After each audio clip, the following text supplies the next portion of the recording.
Vasudevaya. Om Namo Bhagavate Vasudevaya. Om Namo Bhagavate Vasudevaya.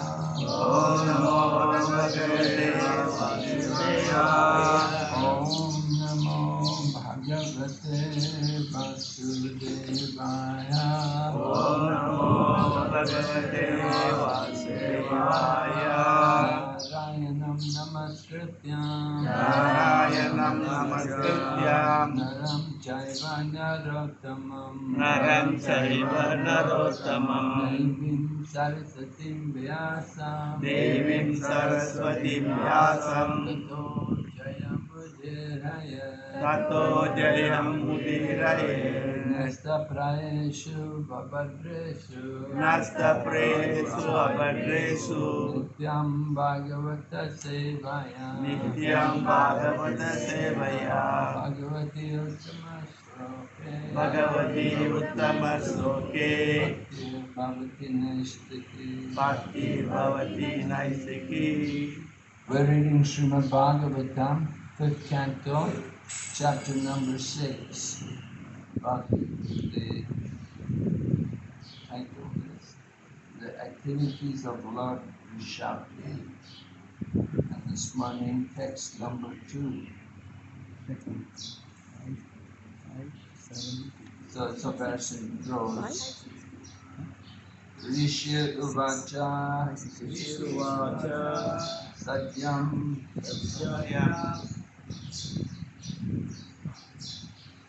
Kindhyava ekena manaso deha vishrambam anavasanashya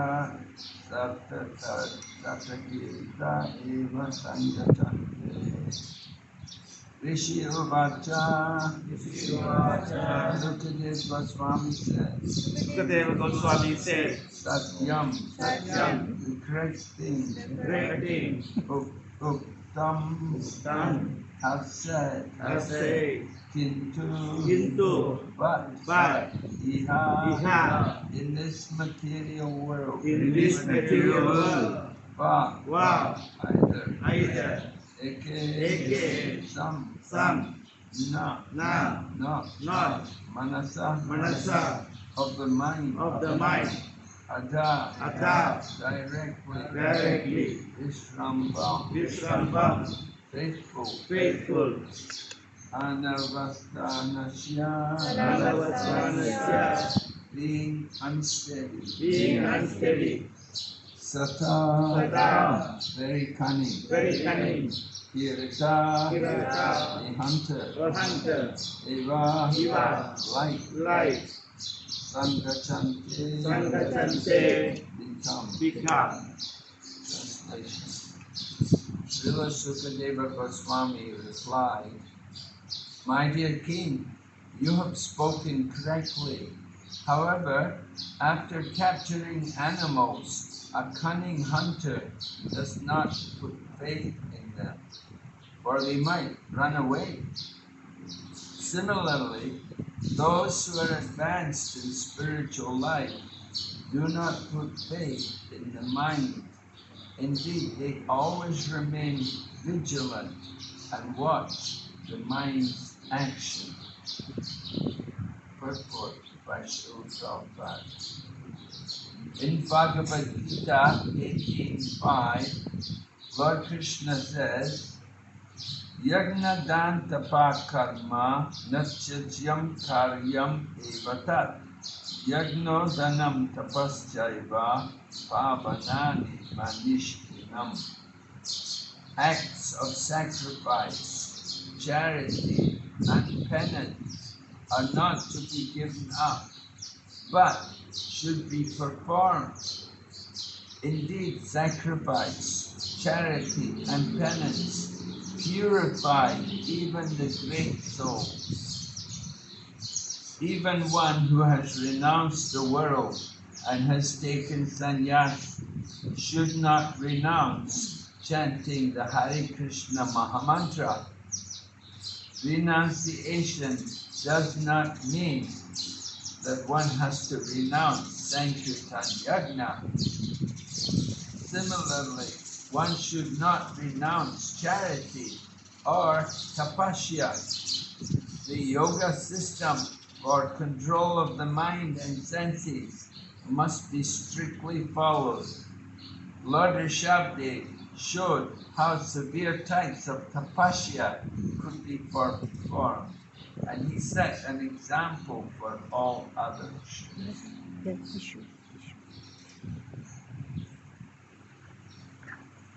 Om Jnana Timirandasya Jnana Jananjalakaya Chaturviritanayena Tasmai Shri Gurave Namaha Panchakalpatarusya Kiswadi Vatikana Savanebhyo Vaishnavebhyo Namo Namaha. Jai Shri Krishna Chaitanya Prabhu Nityananda Shri Advaita Gadadhar Srivasadi Hare Krishna Krishna Krishna Hare Hare Hare Rama Rama Rama Hare Hare. Alright, so in the beginning of this chapter, Maharaj Parikshit put a question to Sukadeva Goswami. Maharaj Parikshit's question was that people who practice mystic yoga, or rather people who do bhakti yoga, they will automatically get the powers like powers which come from mystic yoga. Because bhakti yoga is at the top of the yoga ladder. So one who is doing the yoga of devotion, he will have the powers which are there in the lower systems. Just like one who does bhakti yoga, he's also a karma yogi, he's also a dhyana yogi, he's also a dhyana yogi. These kind of powers are there. Powers are given to one who is on the topmost level of bhakti yoga. He automatically will enjoy things like knowledge and detachment from all the material things. All of these things must come in one who is a genuine devotee in the practice of bhakti yoga.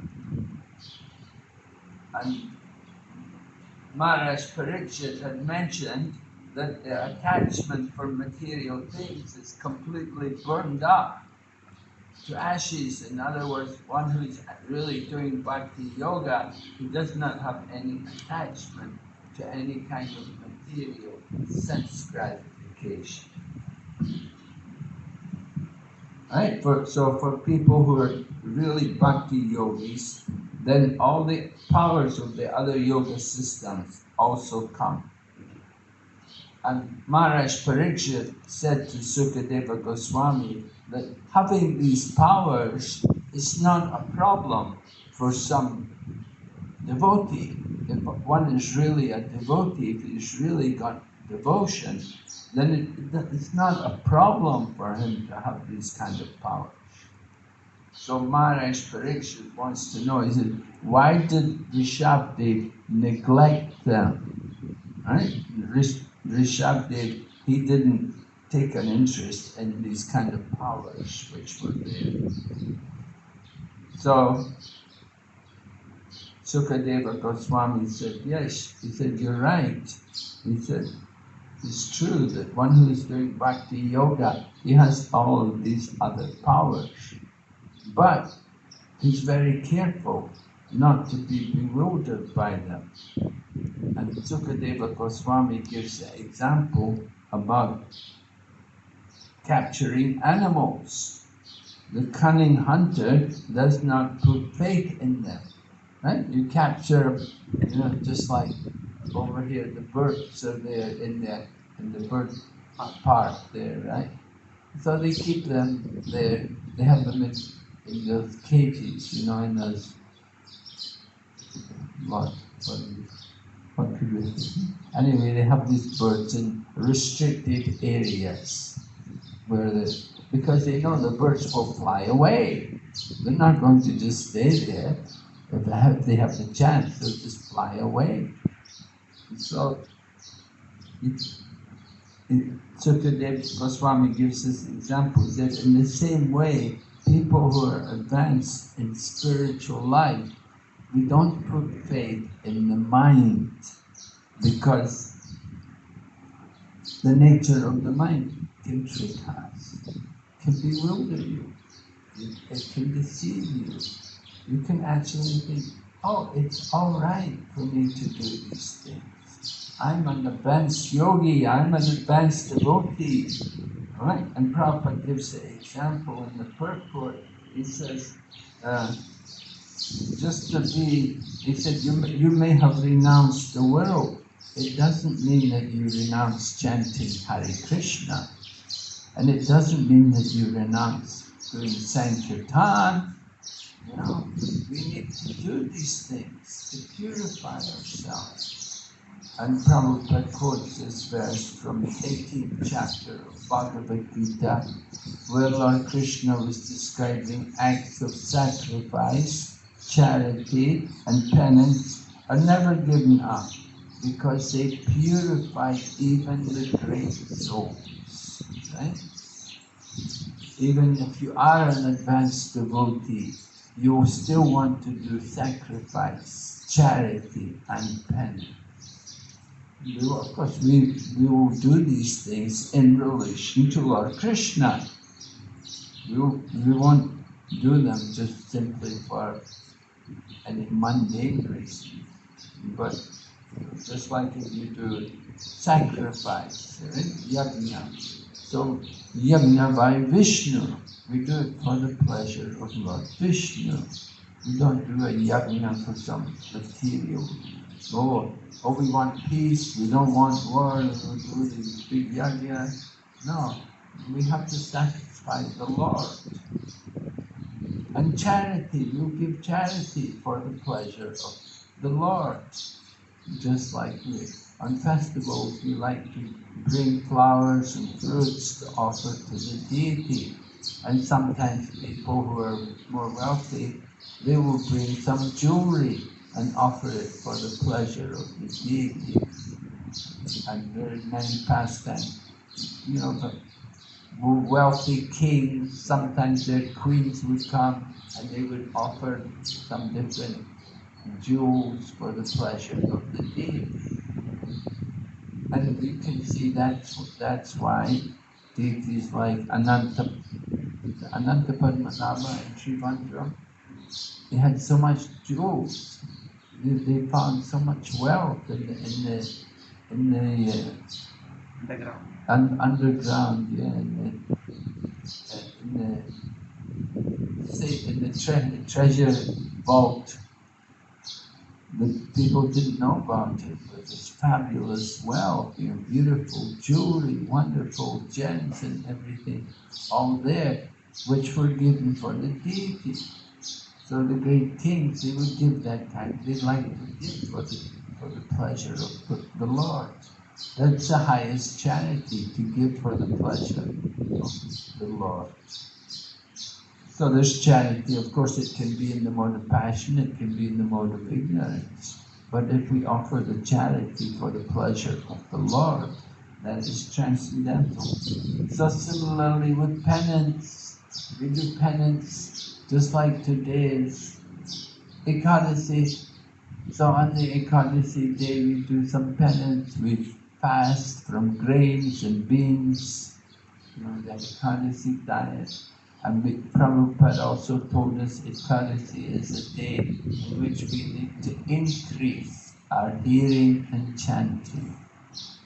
Regularly we hear and chant, but on the Ekadasi day we need to do more hearing and chanting. So you could say this is a penance, but at the same time it's very joyful for devotees. Devotees take pleasure in doing these things. More chanting, at many temples they will have kirtan on the Ekadasi day. I know even in Hong Kong, we have a kirtan every Ekadasi, and people come, they like to join, sit in the kirtan. And so, like that, Ekadasi is a day to bring the devotees together and try to get them to do more hearing and chanting. Because many devotees nowadays are congregation, and they're working, they have jobs, they don't have so much time. But if there's a special program, just like we know here at this temple, on a festival day, temple can be full. So many people come because they know it's a festival day, so they like to come to a festival. So devotees like to take part in these things. So sacrifice, charity, and penance, they're not to be given up. People may think that because we're advanced in yoga, we don't need to do these things. But actually we do. And Bhaktisiddhanta Saraswati, he was doing parikrama with his disciples in Mayapur, and there were many beggars. And Bhaktisiddhanta Saraswati Prabhupada, he told his disciples, you should give some charity to these beggars, because they're in the holy place. They've come in the holy place and they're begging. So don't mind to give some small charity. Oh, it doesn't mean we give them big sums, but we give some small charity too. And sometimes some people will come with rice and they'll give some grains of rice. Just like on Buddha's birthday, you go there to the Buddha temple and there's many people all sitting in the line, and then some people will come and they'll give you grains of rice. Some people will give some fruit, different things. So that kind of charity. Of course, our charity in Krishna consciousness, our charity is to give the holy name. We like to go out and give the holy name to people, chanting the holy name loudly, let everybody hear the holy name. So this is also a charity to help people to remember Krishna, to hear the holy name of Krishna. So these things we don't want to renounce. We want to increase these things, right? We don't renounce what is essential. So things like sankirtan, chanting the holy name, very important. We need to do these things more and more. Some people think, oh no, I'm advanced devotee, I don't need to chant anymore now. And even some people think at the time of initiation, oh now I'm initiated now, so I'm already back to Godhead, I'm already initiated. And they don't chant anymore. So this is of course very wrong. No. So Prabhupada is pointing out here that if somebody is actually advanced, they will want to do more of these things. They will want to do more sacrifice, more penance, and more charity. They would like to do it all these things for their own purification. Because the more one is actually advanced, the more one takes oneself forward. One actually thinks of oneself not to be advanced at all, but he thinks, I'm very fallen. So if someone thinks I'm advanced, means they're not advanced at all. It's an illusion that they're thinking I'm advanced. They're thinking because I'm advanced devotee, I don't need to do things like come to temple program, I don't need to take part in sankirtan, I don't need to give charity. So this is illusion, this is the mind. It's the mind which puts us into illusion. So we have to be very careful how we deal with the mind. So as Sukadeva Goswami said here, he said, a devotee will always remain vigilant and watch the mind's actions. We have to be very careful. Srila Bhaktivinoda Thakur, described the cunningness of the mind. He said the mind is like somebody who's running away from the crime. And he actually did the crime.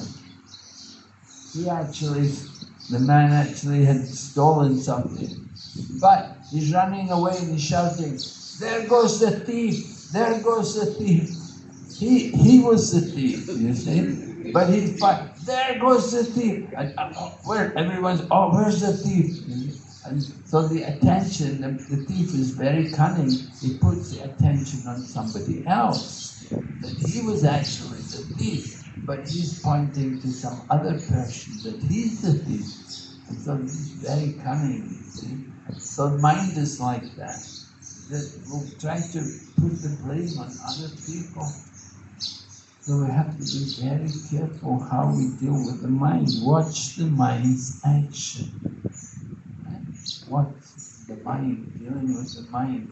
Bhagavad Gita, Lord Krishna says, by the power of the mind we can be elevated, and the same mind can be the cause of our degradation. It can take us into the darkest levels of ignorance. So we have to be very cautious. As it says here, we must always remain vigilant and watch the mind's action. Remain vigilant. We have to be on guard. We have to be watching out, because Maya is so subtle. So Sukadeva Goswami is describing like this. He said, if you cannot trust your mind, then you have to be very careful. The mind will say, "Oh, it's all right. You can enjoy the mystic powers. You can do these things." And we can forget everything about Krishna.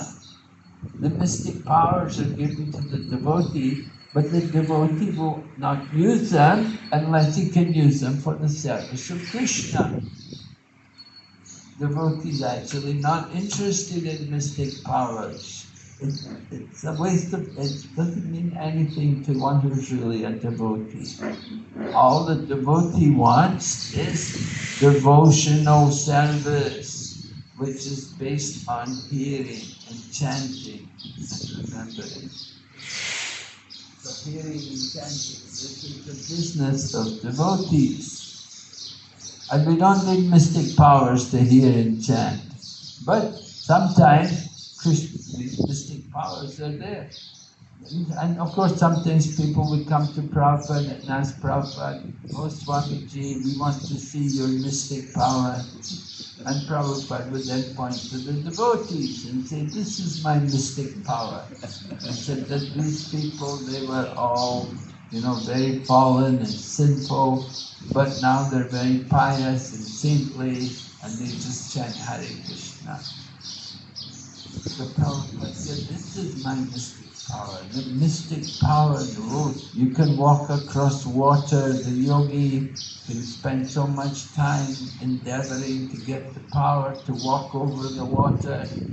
And when he walks across the water, the other person's coming on the boat. He says, your mystic power, it took you so many years, so much trouble you had to go to get this power. He said, but for a few paisa, for one ringgit, we can go across the water in the boat. So who is better? Why should we bother about mystic power, yoga powers? It will simply attract cheap followers.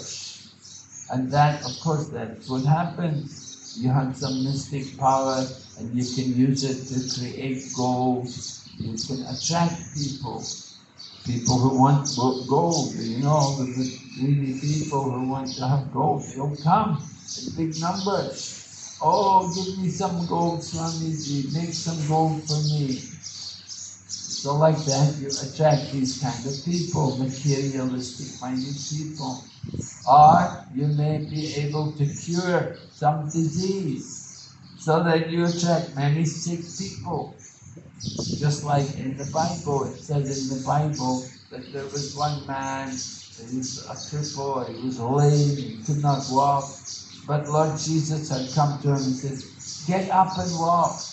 I think the man was able to get up and walk because Lord Jesus had told him to do it. So like that, some people think, oh, very great, he could heal the sick. But the doctors also can do these kind of things. You go to hospital, so many sick people are there, and the doctors are treating them, and so on. So a saintly person is not very much interested in these kind of things. Just to produce gold or to heal the sick. This is not the real business of the saintly person. The real business of the saintly person is to save people from birth and death, to recognize our situation in this material world, that we have a material body which is inevitably subject to old age and disease and death. And we don't want to get distracted or diverted to worrying about other things. But of course, material energy is very powerful, very attractive, and the mind gets drawn. So we have to be very careful not to be bewildered by the material energy. So many bright lights you can see in Malaysia. You know, if you come to Malaysia 50 years ago or so, we would not have seen all these bright lights which we see nowadays.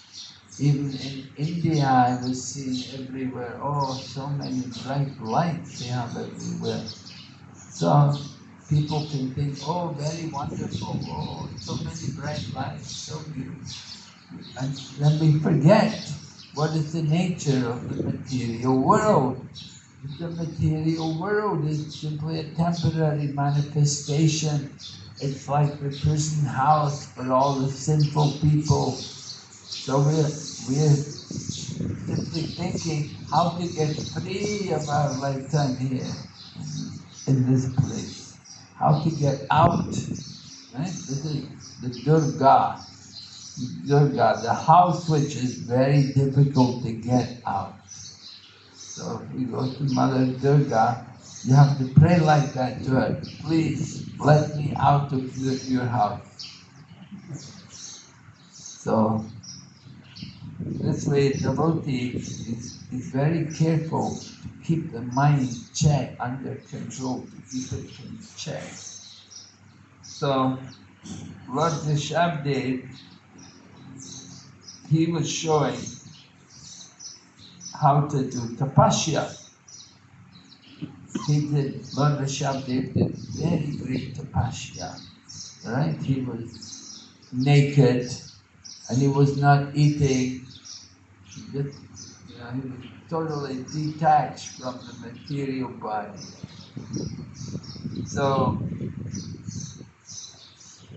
he was doing all of that to show an example to others. That even if you're a great saint, Lord Rishabdev, he's an incarnation of God. He's not an ordinary person. He's Vishnu Tattva. He's a very great personality. And he was doing tapasya to show all of us that it's important for us to also do some tapasya.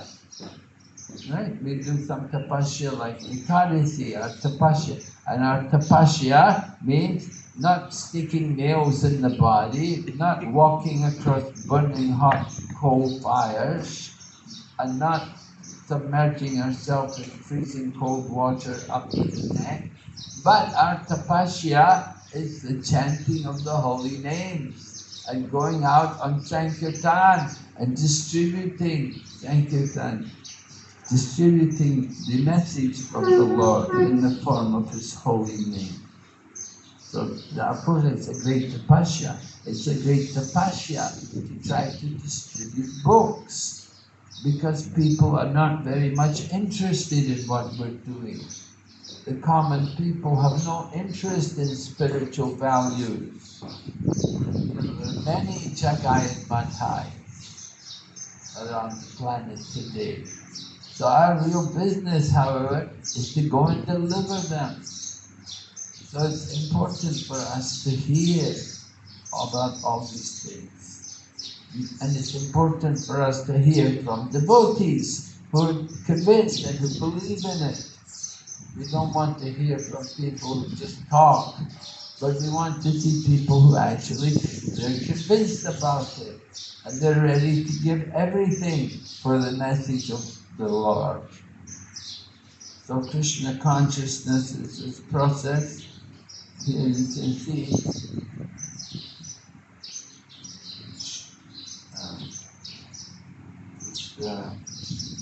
Sukadeva Goswami speaking to Maharaj Pariksit. So we have to be very vigilant about the mind. This is the important point, dealing with the mind. That even you have some powers, and certainly as devotees, you know, we all have some kind of power, little bit powers. We're not ordinary people, and not that we have great mystic powers like Lord Rishabdev, but still, because we're following Krishna consciousness and we practice regulated principles, so we do have some power. We're more than the ordinary common people. But we don't want to get bewildered or become proud about these things. We simply want whatever we have is the grace of Krishna. And we will use everything for Krishna's pleasure. Nothing for our own. Nobody, the real devotee, he's not thinking about his own name or fame. He doesn't want love, puja, pratishtha, profit, adoration and distinction. That's all material. Devotee simply wants devotional service more and more. We want to be able to engage more in the service of the Lord. So devotee is very cautious about accepting material things. Just like you may get some big donation sometimes, you have to use it for the service of Krishna. Right?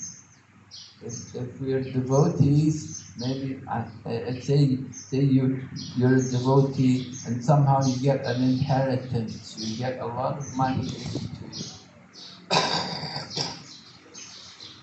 So, the devotee will be cautious, not to become bewildered, not to think, oh, now I can enjoy material life, I'll have a nice apartment for myself and I'll live in luxury and chant Hare Krishna. That's not really very good. No, but we should think if Krishna gives you a lot of wealth, use it for Krishna. Just like Mahavishnu Swami, right? Mahavishnu Swami was here. He was staying here for a while. Yeah. Alright?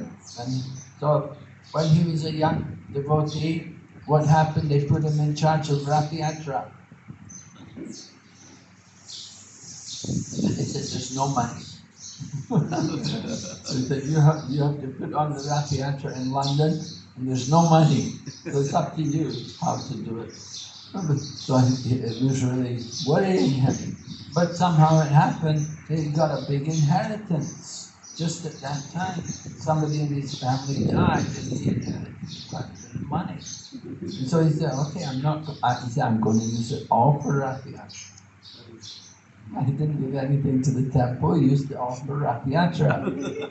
And he put on a wonderful Rath Yatra, and they put posters all over London, and they had a huge festival, a lot of prasadam, built this huge chariot, a lot of flowers. Prabhupada was very impressed. And Prabhupada asked the devotee, how did you do it? Because Prabhupada knew usually, we don't have very much. In England, always struggling, we didn't have money. And so it was difficult. So Prabhupada was surprised to see how opulent the Rath Yatra was. How did you do it? And they said, oh, this one devotee got an inheritance. He used all the money for the Rath Yatra. Prabhupada said, oh, very good. He said, money well spent. So Prabhupada praised that the devotee used the money in that way for the service of Krishna. Alright, that's important. what we get when we have something, we have some powers, or we have some, some people are very intelligent, some people very good looking, some people, they have these different assets. So if you, whatever you have, use it for the service of Krishna. Janma Aishwarya Shrita be it, right? Good birth. Use your good birth for Krishna consciousness. Janma Aishwarya, you have money, you're rich. Use it for Krishna's pleasure. And Shruta, Shruta means learning. You're very well educated. Use your education also for preaching Krishna consciousness. And Shri, you have good looks, you're attractive. Use it for Krishna. Bring other people to Krishna consciousness. Don't think about enjoying these things on their own, independent of Krishna. But dovetail everything, use it all in Krishna's service. That's important. But of course, we don't have anything, we don't have these things, the Buddha doesn't worry about it. Actually, we're lucky, just like there in Chaitanya Charitamrita, there's a pastime about the leper Vasudeva. His body was being eaten by worms, and the worms were falling out of his body, but he would pick them up and put them back in his body to eat his flesh. So Lord Chaitanya came there, and Lord Chaitanya embraced this man, Vasudeva. And when Lord Chaitanya embraced him, his body was rejuvenated, and the leprosy was all cured. But Vasudeva, he said to Lord Chaitanya, he said, oh, you've cured my leprosy. He said, now I may want to enjoy material life. He said, I may be attracted by the material world. Before, when I had leprosy, I had no hope to enjoy the material world. But now that you've cured my disease, maybe I may want to try to enjoy. So Lord Chaitanya said, yes. So you must always chant Hare Krishna mantra and preach Krishna consciousness. So if we're always chanting and trying to preach Krishna consciousness, then you will not have any problem. You'll be protected from the material energy. So this Krishna consciousness, this is how we can protect ourselves from the material energy, from the bewilderment of the mind. Don't allow our mind to be bewildered. Whatever happens is sometimes you get very sick or you get injured or diseased. Take it all as, an opportunity to become more Krishna conscious, to take shelter of Krishna. We have to see everything, the good and the bad things. We have to see them all in relation to Krishna. That Krishna put me into this situation just to encourage me to preach more, to chant more, to take more shelter, devotional service. Okay, any question? Anyone? Any comment? Kalesh Prabhu?